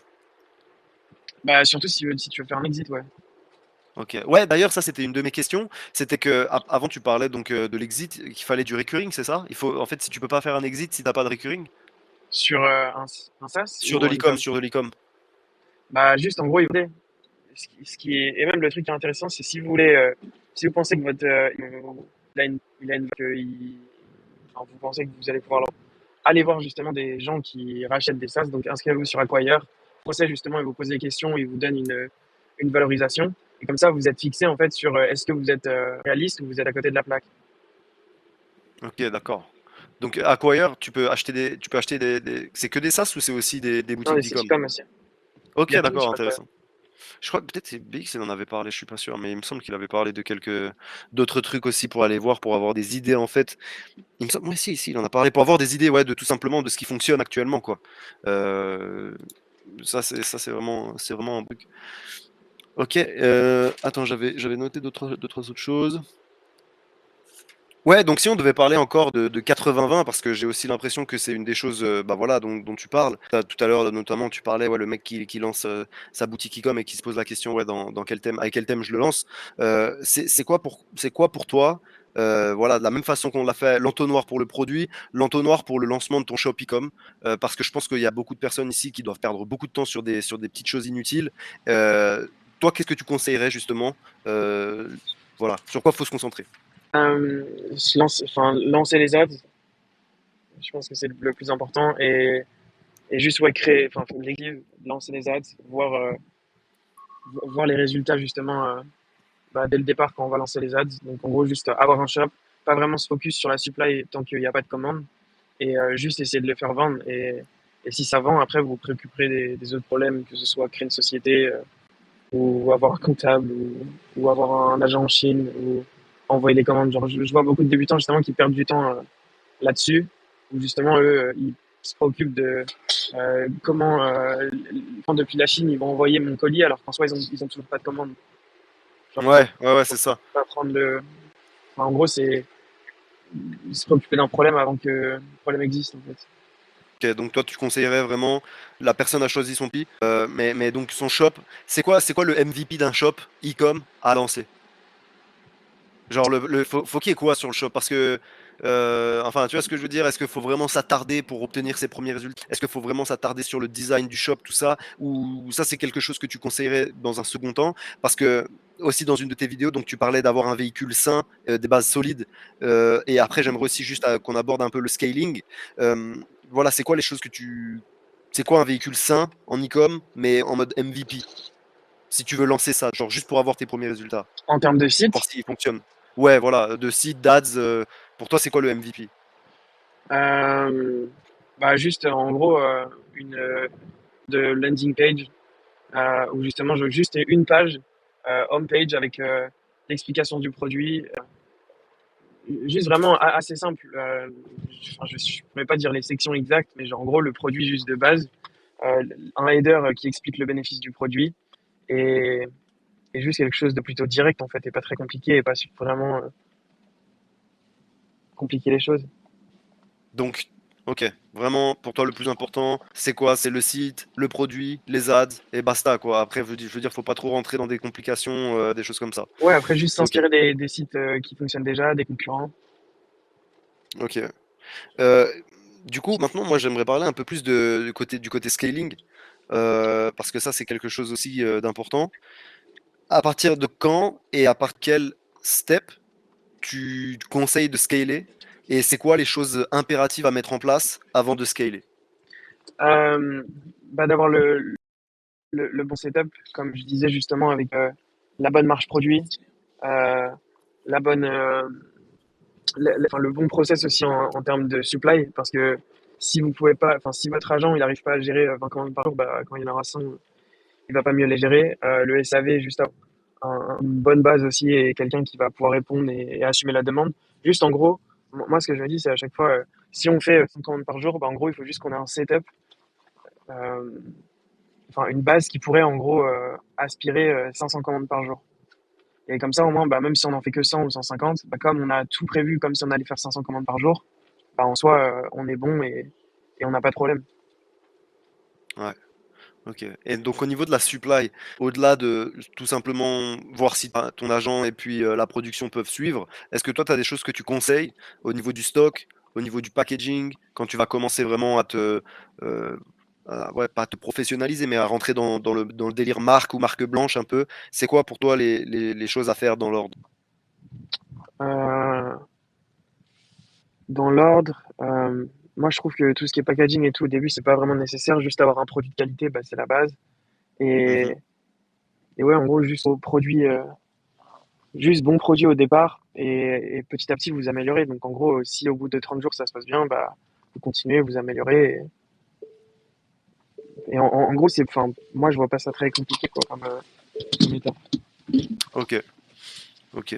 Mais mais je veux dire, au niveau de ta supply, finalement, comment, par exemple, tu vas t'organiser avec ton agent? Qu'est-ce que tu vas lui demander? Est-ce que tu vas faire des stocks? Stocks, tu préfères les faire proches du pays dans lequel tu vends, en Chine? Moi je laisse tout en Chine.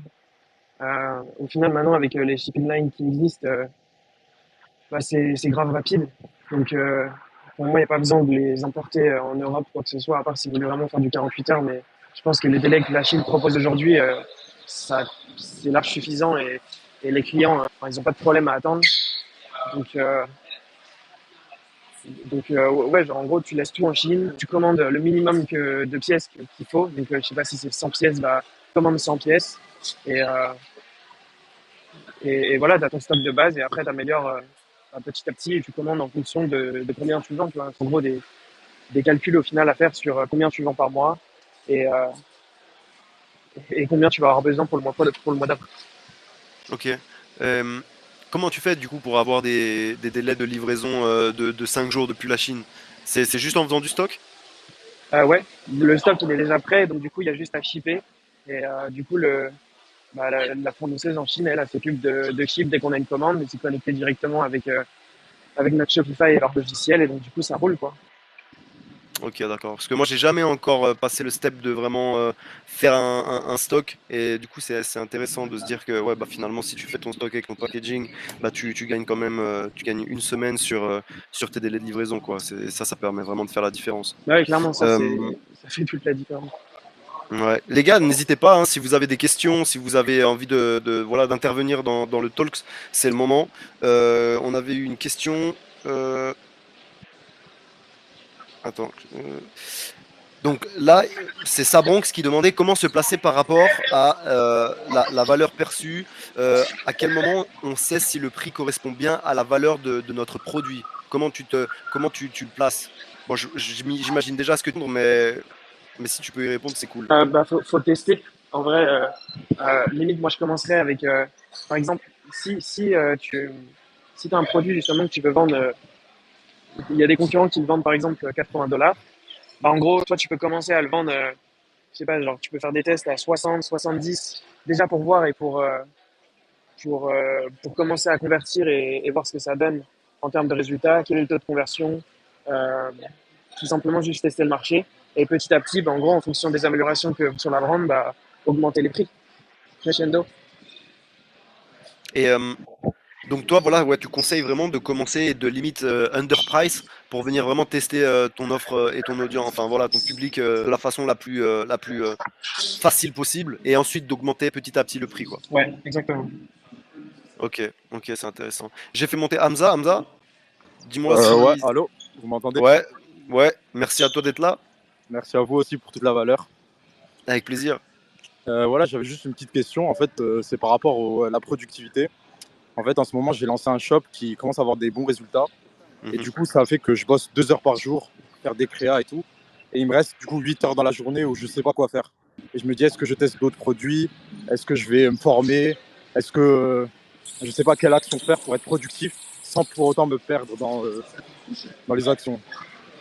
Bah, Ok, ouais, c'est en, une très bonne question. Ouais, Thomas, je te laisse y répondre. en vrai, moi je trouve que justement il y a bien plus de choses que juste 2 heures par jour. Que ce soit juste par exemple préparer juste le volume. Si vous voulez vraiment scaler, en vrai il y a plein de choses à faire pour préparer le volume. Que ce soit pour les SAV par exemple, préparer toutes les réponses des questions les plus fréquentes. Si vous avez justement des retours, bah, préparer un système pour les retours. Si vous avez beaucoup de personnes qui vous demandent au SAV comment suivre la commande, bah, en gros préparer pareil une page où justement vous allez intégrer direct la possibilité pour que le client il puisse traquer euh, directement sa commande de lui-même et que vous allez juste avoir besoin de le rediriger vers ça. Euh, Même par exemple sur enfin, les créas, par exemple, si tu dis les créas, genre tester des nouveaux marchés, genre en vrai, moi je trouve qu'il y a énormément de choses à faire sur un shop et ouais, genre, pour moi ça me paraît logique justement genre de passer 7 8 heures par jour dessus. Après, genre quand tu dis, Hamza, quand tu dis tu fais juste les créas, genre, et quand tu dis ça tourne et ça marche, enfin, à quel point ça tourne et quel chiffre ça fait? Bah, en fait, je suis encore au début, c'est-à-dire là, je commence à avoir les premiers résultats. Et du coup, il y a des Et, journées où, par exemple, je laisse mes créas et j'essaye d'attendre du coup les datas. Et pendant ce temps, je me dis que faire de mon temps libre. Est-ce que je crée plus de créas? Est-ce que je me forme? Est-ce que je fais ouais, tu fais plus de créa, même par exemple mettre en place les emails, bah, en vrai c'est grave important. Genre, il y a plein de trucs à faire. Genre, si tu as une vision long terme, genre prépare, enfin, même moyen terme, tu vois, si tu te vois 6 mois sur le shop et s'il y a le potentiel justement pour vraiment aller chercher quelque chose de gros, bah, en gros, faut préparer les choses pour absorber un volume de gros, comme je te disais tout à l'heure. Genre, prépare ton système comme s'il allait avoir 500 commandes par jour. Et comme ça, au moins, le jour où il y a 500 commandes par jour, bah, tu es déjà prêt parce que tu as déjà tout anticipé.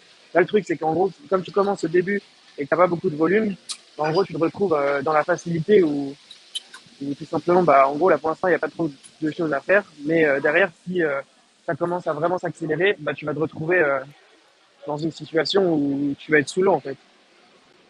Ok, ok, merci beaucoup, hein. J'avais pas vu le truc comme ça là. Ça m'a donné beaucoup d'idées, merci. De rien. Ouais, ok, donc c'est vraiment de se focus en fait sur ouais, tu te projettes déjà en mode ok, si j'ai demain un volume de temps, qu'est-ce que je dois, sur quoi en fait je dois être au top là? C'est quoi qui doit déjà tourner, les process qui doivent être en place, etc.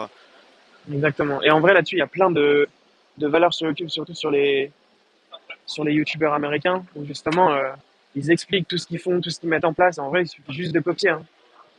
Est-ce que t'as des Ouais, vous avez des youtubeurs noms? justement, ouais, à conseiller? Bah, déjà, la chaîne de David Fogarty, en vrai, c'est super intéressant pour l'e-com. Ok, ouais, le gars de The justement, tu regardes beaucoup ce qu'il fait lui? J'ai regardé pas mal de ses vidéos, ouais, et j'aurais tout ce qu'il dit, il a grave raison, et tout est très très bien expliqué, en vrai. Ok, t'as d'autres personnes comme ça à conseiller que tu regardes aussi ou pas? Euh, En e-com, non. Parce que je regarde plus énormément de vidéos e-com. Donc le seul que je connais, c'est Fogarty. Et donc, bah alors pour les SaaS, si vu que tu as peut-être aussi de la valeur à apporter là-dessus, si quelqu'un demain il veut lancer un SaaS, il doit aller regarder où, il doit aller chercher qui. Est-ce que tu peux lancer un SaaS demain en prenant justement des types sur Fiverr ou sur Upwork? Est-ce que tu peux faire un SaaS juste avec ce genre de personnes-là ou faut que tu connaisses quelqu'un qui sache coder? Bah, bah, forcément, il va falloir un développeur si vous n'êtes pas, vous, technique. Mais je veux Et dire, est-ce que tu peux le faire avec un développeur qui est dans un autre pays oui, oui, ou est-ce que ça va pas, ce sera pas ouf? à 100%. Juste le truc que je ferais, c'est que je m'entourais de personnes qui ont déjà fait des SaaS, avec qui je peux communiquer et qui me disent voilà exactement quoi faire, quoi ne pas faire, et gagner du temps là-dessus. Parce que si vous allez faire tout de vous-même, en tous les échecs et tous les potentiels problèmes que justement vous n'aviez pas pensé parce que vous n'aviez pas d'expérience dans les SaaS, bah, en gros, vous allez perdre beaucoup trop de temps. Donc, s'entourer de personnes qui ont déjà fait des SaaS, bah, c'est le truc le mieux que vous pouvez faire et vous allez gagner un temps énorme et beaucoup d'argent aussi. Économiser beaucoup d'argent. Et c'est quoi le pourcentage de marge sur un SaaS? Là, tous les mois, sur Shopify, par exemple, tu fais 70% net. Donc, est-ce que tu déduis toutes les équipes de SAV, tout Tout, ça? tout. Putain, ouais, c'est énorme. Ok, d'accord. Ouais. Et puis ça va dans la même, dans le sens du discours de Naval, justement, qui dit ouais, il faut créer des choses automatiques qui bossent, alors que toi, t'as plus rien à faire, quoi. Tu les fais une fois, c'est à l'infini, et pour un nombre infini de personnes. Exactement. Ok, ouais, c'est super intéressant. Ouais, je pense qu'il faudrait, bah déjà, je pense que tu pourrais, dans tes vidéos YouTube, peut-être parler un peu plus de ça, et notamment, en fait, comment, moi, ma question, en fait, ça serait de me dire, ok, je vois que les SaaS, c'est un business hyper intéressant. Combien il faut pour démarrer? Comment trouver des bonnes idées de SaaS? Ou, tu vois, ce genre de choses-là. C'est noté. Je Et vais, puis, je vais, je vais faire des vidéos là-dessus. Parce que franchement, pour hein, moi, parce c'est pas que moi, logique, c'est mais du coup, là, je comprends par rapport à ce que tu dis. là, par exemple, on a une question de Jora. Il demande, est-ce que tu as suivi une formation pour créer ton SaaS? Si oui, quelle formation? Et là, ouais, la conseille. Bah, du coup, en gros, à la base, j'avais acheté des formations. Et il y avait une personne qui s'appelait SaaSwiz sur Twitter qui la vendait. Et en gros, du coup, j'ai appliqué exactement ce qu'il disait dans la formation pour pouvoir lancer rapidement un premier SaaS. Et Hmm. j'avais aussi acheté une autre formation, même par exemple un mastermind sur les SaaS. Et du coup, après, j'ai lancé ma formation que je mets pas trop en avant en ce moment parce que je suis pas, enfin, je suis plus focus sur les SaaS qu'autre chose. Mais en gros, j'ai une formation qui explique de A à Z comment lancer son SaaS. Et par exemple, c'est ce que Bichente a suivi au départ. Et c'est comme c'est justement grâce à la formation où j'explique exactement comment passer à l'action et comment avoir son SaaS en gros en 30 jours de live. Après, avoir des résultats, du coup, c'est en fonction de l'idée et tout que vous allez choisir. Mais lancer son SaaS, j'ai fait une formation dédiée pour ça. Ah ouais, moi je serais hyper intéressé pour voir, pour en savoir plus en fait sur ta formation là. Ça pourrait être super intéressant. En plus, si tu fais plus de vidéos là-dessus, tu pourras la mettre en avant, etc. Mais ouais, effectivement, vu que t'es concentré aussi sur d'autres choses. Mais je pense que ce serait vraiment intéressant. Ouais. En tout cas, je vais t'écrire, je vais te voir comment ça marche. Vas-y, c'est Il bon. y a Sabronx aussi que j'ai fait monter. Salut les gars, vous m'entendez? Salut mec. Ouais, merci à toi d'être là et Ouais. d'écouter. Ça fait Bah, plaisir, écoutez, frérot. merci beaucoup à vous tout d'abord pour toute la value. Mais du coup, Thomas, il a un petit peu répondu. Moi, j'aimerais aussi lancer un SaaS de mon côté. Et je voulais savoir s'il faisait des accompagnements ou des trucs comme ça. Parce que moi, je suis tout débutant, j'en ai jamais lancé encore. Donc, c'était aussi pour savoir ça. Mais puisque tu as une formation, je pense que c'est passé par la format, quoi. Bah, déjà, je pense que pas juste, enfin, ma format en particulier, mais juste déjà de consommer beaucoup d'informations euh, sur justement les SaaS en général. En vrai, il y a quand même pas mal d'informations disponibles. Et, euh, et du coup, genre déjà d'avoir enfin, une certaine connaissance avant justement de pouvoir lancer le SaaS. Alors, je pense qu'en 2, 3 semaines, si vous prenez beaucoup d'informations et que vous regardez pas mal de vidéos, vous allez déjà avoir un meilleur œil et savoir exactement quel type de SaaS vous devez lancer, quel type de SaaS vous ne devez pas lancer. Alors, c'est vraiment super important déjà de prendre beaucoup d'informations dans sa tête et pouvoir justement faire le tri dans ces informations-là, de se dire, OK, moi, c'est plus vers cette direction-là que je veux aller. Parce que en vrai, lancer un SaaS, c'est pas juste lancer enfin, c'est pas comme un Cdicom. Je pense qu'il faut quand même pas mal d'informations. Réutiliser les principes justement que vous avez utilisés dans l'e-com, dans les SaaS, moi je trouve que c'est vraiment super puissant et il n'y a personne qui en parle de ça. Mais c'est quand même sacrément différent et donc du coup il faut juste prendre ça en compte. Et c'est pour ça que consommer pas mal de contenu avant et juste s'assurer de se focus sur les points les plus importants sur le SaaS, bah, c'est important pour Ouais, commencer, quoi. ok, d'accord. Parce que moi, en fait, j'ai une idée. Je serai le premier utilisateur parce que c'est une problématique que j'ai depuis 2018 environ. Et ça se base sur une grosse feature. Donc ça, moi, je sais que ça va fonctionner. C'est plutôt comment le mettre en place et comment le lancer rapidement, quoi. Bah, après, justement, genre, généralement, si toi, justement, t'es plus sur le côté marketeur, genre, le truc qui peut être bien, c'est de trouver quelqu'un qui, justement, est plus sur la partie développement et qui va faire ça avec vous, enfin, avec toi, en gros, il va le dev avec toi. Lui s'occupe de la partie développement et toi, tu fais de la partie marketing et ramener l'idée. Et généralement, les gens qui sont développeurs, ils n'ont pas toutes les idées, ils savent pas exactement quoi lancer. Donc là, en fait, bah, ça fait une bonne association parce que vous avez une personne technique, une personne Ouais. qui gère plutôt le En marketing. fait, j'essaye d'être un peu les deux parce que j'ai déjà une V1. Moi, j'ai fait pas mal de dev en Python. Ok. Et là, j'ai codé tout de A à Z sur du Streamlit. Je sais pas si tu connais. Et, euh, et en fait, j'ai une première V1, mais je sais pas vraiment comment. Ce serait plus le côté marketing qui me manquerait, tu vois. Ok. Bah, T'abordes ça d'ailleurs, Thomas, dans ta formation, le côté marketing du SaaS ou pas? ouais, bah justement, je parle aussi du truc d'exposer à une audience et de ce qu'on a pu faire avec Marcus. Ouais, c'est ça, parce que moi, tu vois, j'ai 700 abonnés sur Twitter. C'est pas encore grand-chose, donc à part le Mais présenter à ce Twitter, monde-là. genre, pour vendre un SaaS, Twitter, je pense que c'est réellement pas le bon. Ok, d'accord. Parce qu'en fait, sur Twitter, Toi, j'avais l'impression que vous allez faire des impressions, mais en soi, les impressions, ils sont quand même beaucoup plus faibles comparé à une plateforme comme YouTube où l'exposition, elle est quand même beaucoup, beaucoup plus importante. Au final, les gens, ils vont consommer un tweet, alors que sur une vidéo YouTube, les gens ils vont regarder ta vidéo, même si c'est que 4 minutes, ils ont 4 minutes de contenu où tu leur parles de la plateforme. C'est ok, complètement, d'accord. complètement différent. Ok, d'accord, je comprends. Ouais, donc Twitter, pas trop le bon endroit, plutôt s'associer avec quelqu'un. Twitter, ça peut être un bon endroit pour commencer ou quoi, mais genre, se dire qu'on va faire 10K ou 15K MRR juste avec Twitter, pour moi, c'est pas la bonne stratégie dans le sens où si vous mettez les mêmes efforts sur une autre plateforme, vous pouvez faire beaucoup plus. Ok, d'accord, c'est clair. Ok, ouais, franchement. Et donc, c'est quoi les steps pour un SaaS?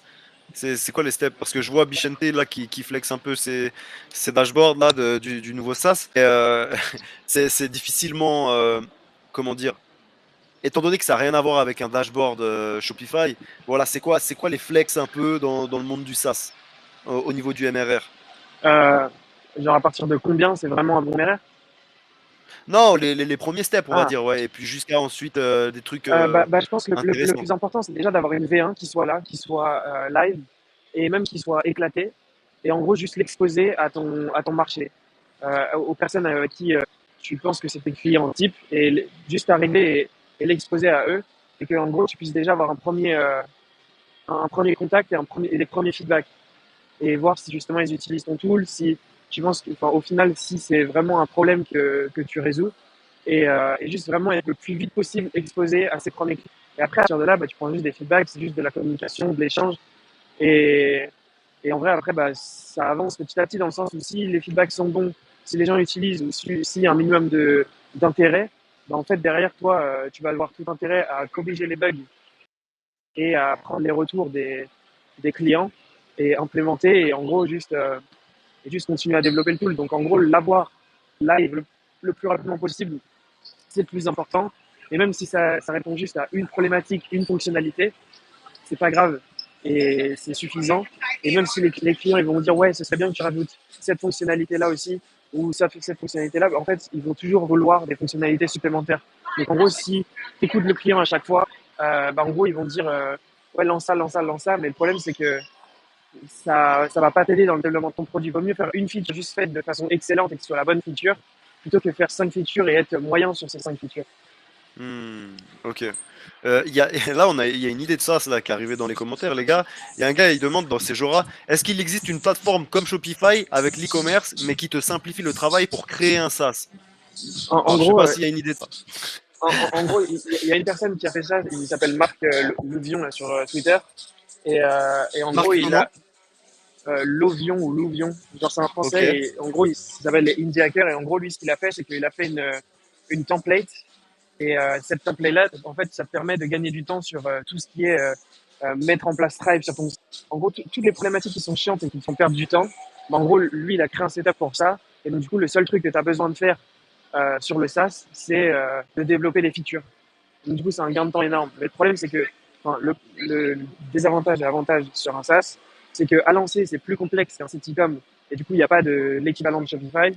Mais derrière, bah, ça met des barrières à l'entrée pour n'importe quelle personne qui met le pied. Donc, par exemple, une personne qui me dit demain, je vais concurrencer Shopify, bah, il peut commencer, mais le truc, c'est que le livre au même niveau de développement de produit va lui falloir quand même plusieurs mois. Il pourra arriver à une version 1 assez rapidement, mais arriver au même niveau de développement qu'on l'a fait sur Shopify, bah, ça va mettre du temps. Et par exemple, il y a plein de gens qui se disaient, moi, je vais lancer le concurrent de Lemlist, par exemple, qui est un gros tool d'emailing. Sauf que dans l'idée, oui, mais dans la réalisation, au final, c'est bien plus compliqué que et eux, ils ont des dizaines de développeurs justement qui travaillent dessus au quotidien. C'est pas avec des développeurs que vous allez pouvoir les concurrencer. Et en plus de ça, c'est des développeurs qui viennent d'Upwork. Ouais, purée, il est chaud là, ton mec Marc Lou là. C'est un Français lui? Ouais, c'est en français. Ok, ouais, lui, il en a des sas, le mec. Putain, il fait Ouais. que ça, les gars. Bah, c'est pour ça que par exemple, ça peut être un très bon exemple de personne à suivre et regarder. Ouais, Euh, ouais. parce que justement, lui, le truc qu'il fait bien, c'est qu'il lance les choses rapidement et il les expose au marché très rapidement. Donc du coup, il a des retours, derrière il améliore et c'est comme ça qu'en fait il arrive à avoir des résultats tout simplement. Ok, très carré, très carré. Il y avait Danvid que j'ai fait monter. Je sais pas s'il avait une question. Danvid Ouais, Nicolas. ouais, salut, vous allez bien? Salut, ça va, merci et toi? Ouais, nickel, hein, merci pour la value, hein.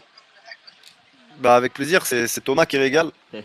Moi, du coup, j'avais une question, c'était un peu plus centré sur l'e-com. En gros, j'ai lancé un produit il y a une semaine. J'ai vu qu'il y a de la demande. Donc, j'ai un bon taux d'ajout au panier. J'ai un taux de conversion qui a plus de 2,5%. Et du coup, je suis break-even sur une semaine. Et je me disais, pour vous, c'est quoi qui devrait être amélioré? Moi, de mon point de vue, c'était les créas. Parce que j'ai des journées où je suis très rentable, d'autres non. Donc, je trouvais que c'était instable. Et je me suis dit, c'est peut-être les créatives sur lesquelles il faut que je bosse beaucoup. Puisque sur mon site, j'ai quand même pas mal d'intérêt. Un taux d'ajout au panier qui est de 10%. Du coup, je sais pas vous, c'est quoi votre avis quand on a du mal à faire fonctionner un produit, mais qu'on voit de l'intérêt?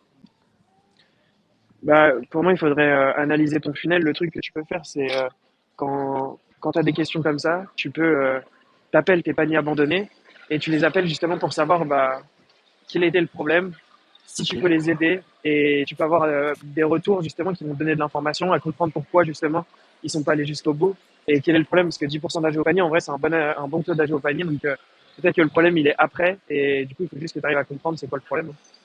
ok. Donc ça peut être de la confiance, de la trust, des choses comme ça. Ouais, ou d'autres choses, peut-être genre le shipping, peut-être les informations de shipping, j'en sais rien, mais en gros, juste d'appeler déjà les paniers abandonnés, je trouve que c'est grave bien. Ça te demande Ok. juste un peu de culot et tu les appelles et tu vas directement savoir bah, pourquoi ils sont pas allés jusqu'au bout. Ok, parce que moi je suis pas en France, c'est pour ça que c'était un peu compliqué de les appeler, mais c'est vrai que c'est une bonne idée si je suis en France, je l'aurais fait.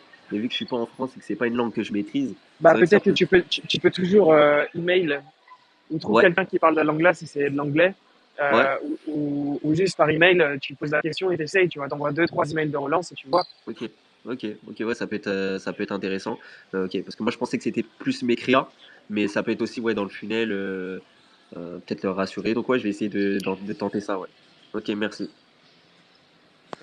Ouais, nickel. Et puis moi, la chose que j'ajouterais, dont j'ai parlé, parce que je me suis amusé à faire un petit post là sur Twitter pour demander voilà quels étaient les problèmes que les gens rencontraient en ce moment, et puis de cogiter, et puis de voir comment je pouvais les aider, et, comment je pouvais répondre à leurs problématiques. Et puis donc la problématique du taux de conversion revenait régulièrement, et j'ai eu cette problématique récemment, et j'ai vraiment bien réussi à l'améliorer. Et moi, je te répondrai donc la même chose que j'ai répondu aux personnes qui m'ont posé cette question, c'est-à-dire que pour moi, si ton taux de conv n'est pas suffisant et qu'on met hors de cause les instabilités FB, ça va être simple. Ça veut dire que FB, il va aller te targeter des niches de clients. Ok, il va les envoyer sur ton site. Ces niches de clients-là, si elles ont été intéressées par ton ads, c'est qu'il y a quelque chose dans ton ads qui les a fait vibrer, qui les a, tu vois, ok, d'accord, il y a quelque chose qui m'intéresse là-dedans.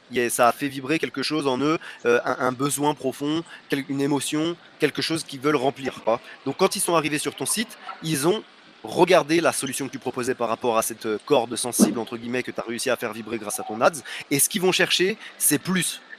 Si c'est suffisant, ils vont arriver sur le site, ils vont pas rester longtemps, ils vont juste regarder si la valeur auquel tu vends ton produit, elle était équivalente à la valeur que eux perçoivent de leur problème. Si là, il y a match entre valeur perçue face à leur problème plus produit plus, ok, voilà, le truc a l'air vraiment carré, donc on va parler de la trust ou de l'image de marque, ça achète direct. Si t'as fait un peu vibrer la corde, mais quand ils arrivent sur le site, ça tombe plat. C'est-à-dire que l'offre, elle n'est pas intéressante, le copywriting, il n'est pas intéressant, ça fait pas à deux, tu vois, tu fais plus vibrer ton persona. Il arrive, il était intéressé, tu lui as parlé un peu de, je sais pas, on prend l'exemple habituel de perdre du poids, et puis en fait, quand il arrive, tu lui parles d'améliorer tes relations avec ta belle-mère, il va se dire, ok, en fait, c'est pas intéressant. Ou sinon, il va arriver, il va dire, ah oui, oui, j'étais intéressé par perdre du poids, mais ensuite, il va voir l'offre que tu lui proposes pour perdre du poids, ça n'a pas l'air intéressant, bah du coup il va switcher. Il faut vraiment que quand ils se disent ok je vais perdre du poids, et là quand tu lui parles tu lui dis mec tu vas perdre du poids grâce à mon produit, ça va être incroyable, ça va être facile et tu vas enfin avoir le corps dont tu as toujours rêvé, tu vas plus te sentir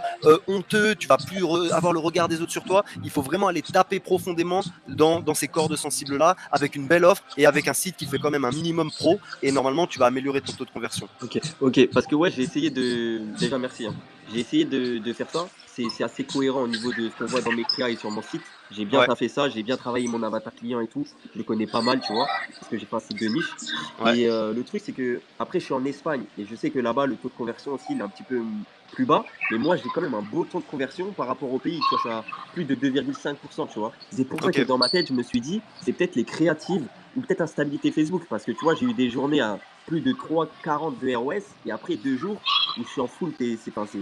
Et du coup, vu que, tu vois, moi, j'ai un peu les émotions encore, je me dis, ah, c'est bizarre, Ouais. etc. Et du coup, c'est là où j'arrivais pas vraiment à cibler le problème. Après, ce que j'ai fait, c'est qu'aujourd'hui, j'ai coupé mes pubs. Là, j'ai relancé 6 créas pour demain en CBO où j'ai itéré les créas qui ont mieux fonctionné pour Ouais. retester un petit peu. J'ai fait quelques petites améliorations sur mon site pour essayer de voir. Mais c'est pour ça que j'avais, tu vois, des fois, c'est dur en Ah, fait tu en veux pas? e-com de savoir Tu veux que je garde? où ça pêche. Et c'est ça qui est compliqué en fait, des fois, quand on est un Ah, peu Ouais. intermédiaire, etc. Mais Mais je pense que ouais, t'as vu juste sur ton taux de conv et sur les créas, je pense que t'as fait le. Et, maintenant, bah voilà, faut que tu testes suffisamment, que tu spends suffisamment sur ces créas pour que tu puisses avoir le retour et voir s'il y a vraiment quelque chose là-dessus à jouer, quoi. ouais. Et dernière petite question, vous testez plus en CBO ou en ABO? Parce que j'ai vu des gens qui disaient que tester, parce que moi je testais en ABO à la base, mais c'est vrai que quand on n'a pas une très très grosse trésor, quand on veut tester beaucoup de créa et qu'on met 20 euros par créa, on a vite dépensé beaucoup. Et il y en a qui disent qu'en CBO, ça permet d'économiser un peu parce que Facebook va décider dans quelle créa enfin, il estime que ça va mieux fonctionner tout simplement. Et vous, c'est quoi votre avis par rapport à ça tout simplement? Thomas, tu veux répondre? Je te laisse répondre parce que moi, je gère pas du tout les ads et donc du coup, Ok. Bah ouais, mec, écoute, en fait, tu as répondu à ta question en la posant. C'est exactement Ok, ça. Si tu veux voir le plus rapidement possible si tes créas, ton offre, ton produit, ton site peuvent te rapporter de l'argent, tu fous tout dans une CBO, mec. Fous ok, tout dans une CBO, paf, et tu regardes. Bien sûr, ça a les risques que tout le monde sait que ça a, c'est-à-dire que tu peux passer à côté d'une autre ads qui aurait pu elle aussi fonctionner, mais ouais, ça, on s'en fout.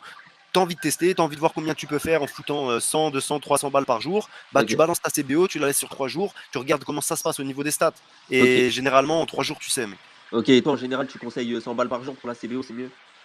Moi, actuellement, c'est ce que je fais. Ouais. Je mets Ok, 3-4 créas, je lance ma CBO à 100 balles.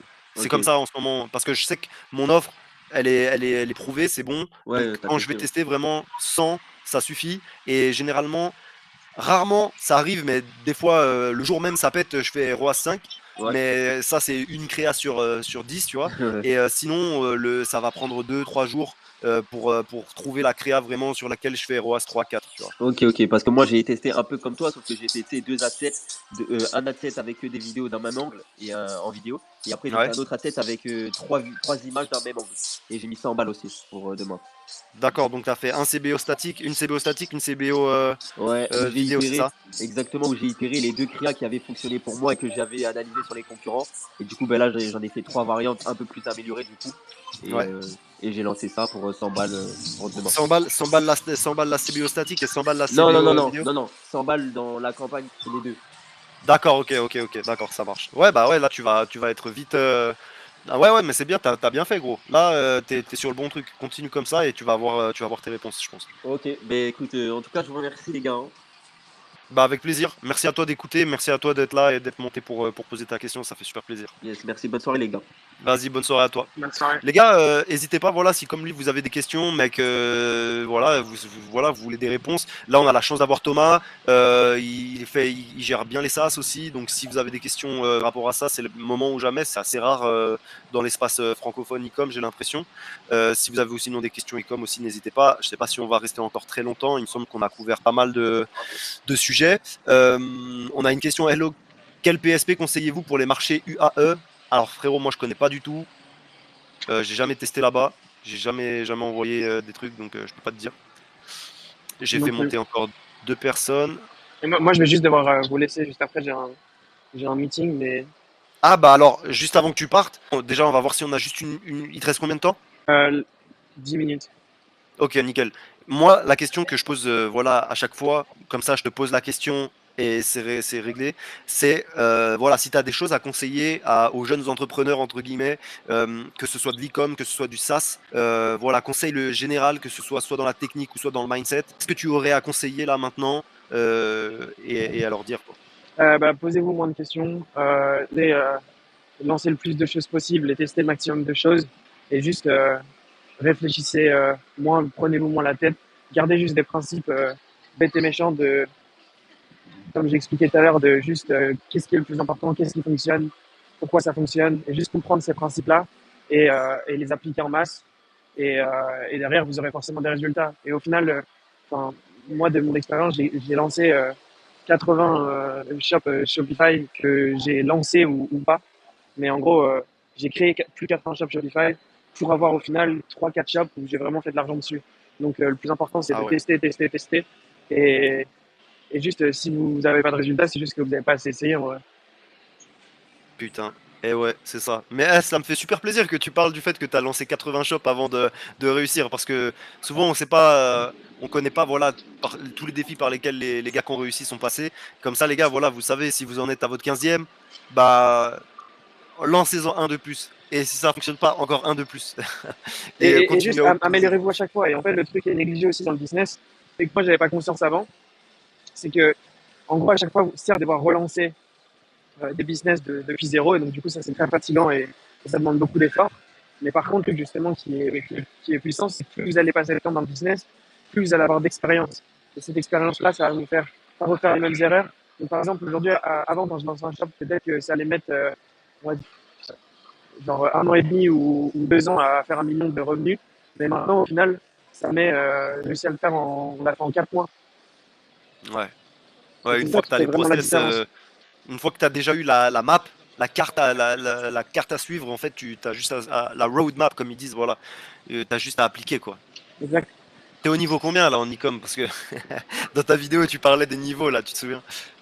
Je sais pas, mais enfin, je suis pas au top niveau parce qu'en vrai, genre, même être en e-com top niveau, genre, enfin, ça m'intéresse plus, sachant que je suis plus sur les SaaS que sur l'e-com. Ok, Mais, mais ouais, je me considère à un bon niveau.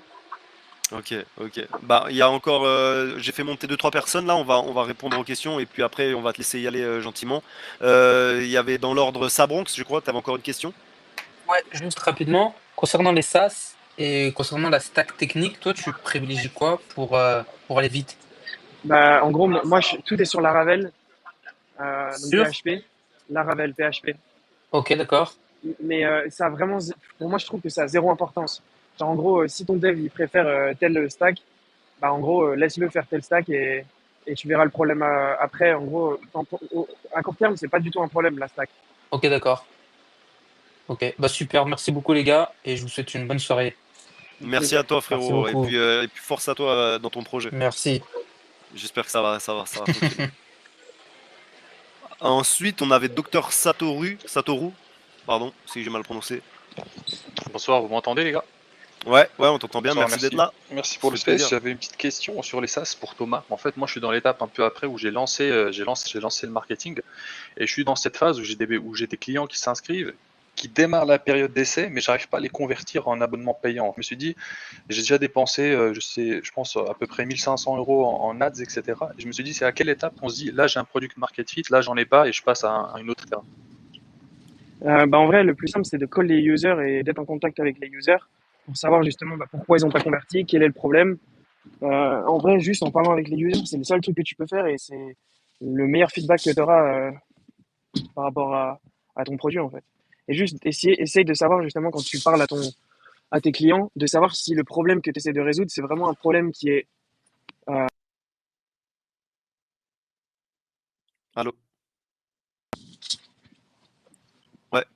Ça a ouais, coupé quand t'as dit un problème qui est? un problème qui est de seconde zone, dans le sens où si c'est un problème qui est pas assez important pour le client, il paiera jamais en fait. Il faut s'assurer de répondre à des problèmes qui sont vraiment importants.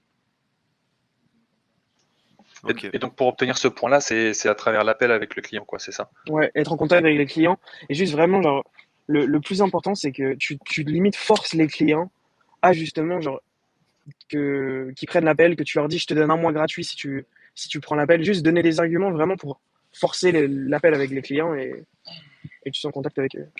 D'accord. Et est-ce qu'il y a une étape où tu te dis, bon, voilà, je les ai appelés, j'ai essayé de changer, etc. Mais c'est à partir de quand tu te dis, il faut mieux pivoter là? Bah, en fonction des retours des. Ouais, si les clients te disent finalement, je comprends pas trop, ça me sert pas. Ouais, bah, si les clients, quand ils te parlent, ils te disent. Quand les clients ils te disent bah, qu'en gros, genre, c'est pas vraiment un problème ou qu'ils le refont plus tard, etc., ça veut dire potentiellement que le problème, il est pas si important que ça. Genre, en gros, il faut D'accord. vraiment essayer de poser des questions pour pas juste leur dire est-ce que l'outil te répond à ton problème, parce que ça, en soi, ils vont te dire oui, et ça va pas être un vrai oui. Le but, c'est vraiment de poser des questions pour bah, voir si réellement, réponse qu'ils te disent, c'est une vraie réponse ou c'est juste en gros un oui, genre je veux pas être méchant avec toi, mais je te dis oui du coup. Enfin, tu vois le délire? D'accord, je comprends. Bah, je vais faire ça du coup. Je vais les appeler. En fait, j'avais essayé d'envoyer des mails, des questionnaires, même en mode bah, si vous répondez à ce questionnaire, je vous rémunère, etc. Mais les gens, Ouais, mais tu vois, à le part les questionnaire, appels, ils le truc, répondent pas c'est que trop, quoi. c'est pour ça que justement, faut forcer les appels. C'est pour ça que je dis ça. Parce Ouais, que c'est les appels en fait la seule si tu solution. leur proposes des questionnaires, et même le truc, c'est que toi, en termes de réponses, le questionnaire, tu vas pas avoir des réponses super intéressantes en fait. Genre, moi, tu me demandes de répondre à un questionnaire pour gagner de l'argent, genre, je vais te répondre juste, je vais cocher les cases, quoi. Ouais, je vois, je vois. Très bien. Bah, merci beaucoup en tout cas. Merci à toi, frérot. Est-ce que vous avez encore une question à poser à Thomas, là, les deux que j'ai fait monter? Il y a encore Ed et DSD. Sinon, je vais le laisser. Hello, bonsoir à tous. Ouais, bonsoir. Alors moi j'avais une question, mais enfin, c'est pas spécifiquement pour Thomas, je sais pas si pourra m'aider, c'est une question sur l'e-com. C'est une question qui est un peu précise, c'est sur les processeurs de paiement. En fait, moi j'ai mon shop sur le marché FR, là je l'ai dupliqué dans les marchés du Moyen-Orient. Là moi j'ai mis Shopify Payment, mais j'ai pas de conversion en fait, j'ai des add to cart à 1 ou 2 dollars, mais derrière j'ai pas de conversion, du coup je voulais savoir quel processeur vous utilisez dans ces marchés-là. Du coup, Thomas, c'était la question de tout à l'heure, mais Bah, moi, j'ai pas moi vendu. j'utilise Shopify Payment, donc Ouais, Ok, et pareil. t'as des boutons de conv sur le Moyen-Orient? on vend pas au Moyen-Orient, non. Donc, Ouais, moi, c'est une question un peu précise. C'était sur ces marchés-là, justement, parce que j'ai pas de retour là-dessus. En fait, j'ai des tout cartes hyper bas, donc je me dis qu'il y a un vrai potentiel sur mes produits. Le problème, c'est que derrière, voilà, le bon processeur, je pense. Bah moi, de ce que j'ai entendu, hein, après, voilà, c'est juste les gens que je connais qui ont chiffré là-bas. Carte, ça suffisait, hein, vraiment. Ok, ok, ok. Carte basique. Le Ok, truc le plus relou, moi, d'après ce que je vois souvent, c'est le shipping. Ensuite, c'est faire en sorte que ton colis arrive chez ton client, quoi, c'est tout. ok. Bah, merci pour ton retour, en tout cas. Bah, y a pas de souci. Ok, bon ben Thomas, je vais te laisser vaquer à tes occupations. En tout cas, je souhaitais vraiment vivement te remercier d'avoir accepté cette invitation et puis d'avoir passé ce temps-là à nous parler vraiment toute la value que tu avais à partager, que ce soit sur les SaaS ou l'e-com. Et puis moi, je t'encourage vivement à continuer à partager ce que tu faisais sur YouTube parce que c'était très carré, très pédagogique. Et voilà, maintenant, si tu peux développer un peu vu que tu as déjà abordé le sujet de l'e-com et puis que tu dévies un peu sur les SaaS, je pense il y aura l'audience pour et je pense que tu peux nous parler de très bonnes choses. ça marche. Bah, en vrai, merci de l'invite, c'était grave cool. Et je vais continuer ça. Et si vous avez des idées ou si vous avez même des questions, n'hésitez pas en DM sur Twitter, je réponds à tout le monde. Ok, nickel. Bon bah mec, je te souhaite une très bonne soirée et allez le suivre, allez regarder ses vidéos YouTube parce que voilà, il a passé du temps là à nous donner de la valeur gratuitement et il l'a fait aussi sur YouTube. Donc voilà les gars, allez soutenir les gars, c'est vraiment important. Merci. Bah, bonne soirée tout le monde et n'hésitez pas. Merci à toi. Ciao. Merci à toi. Ciao, ciao. Allez, bonne soirée à tout le monde, les gars. Fin de cet Ecom Talks numéro 11. Je pense qu'on a répondu à toutes les questions. Il me semble qu'il n'y avait pas d'autres questions actuellement. Je regarde vite fait. Non. Il me semble que c'est si vous. Ouais, non, bah c'est bon. Ok, merci à tous, les gars. Je vous souhaite une très bonne soirée. Je vous dis à la semaine prochaine. Normalement, il y aura encore un Ecom Talks. Je suis pas sûr, mais normalement, il y en aura un. N'hésitez pas à partager parce que vraiment, ça donne de la force, c'est hyper important. Et je vous dis à la semaine prochaine. Bon courage, arrachez tout, faites un maximum de chiffres et mettez la daronne à l'abri. Ciao, ciao, bonne soirée.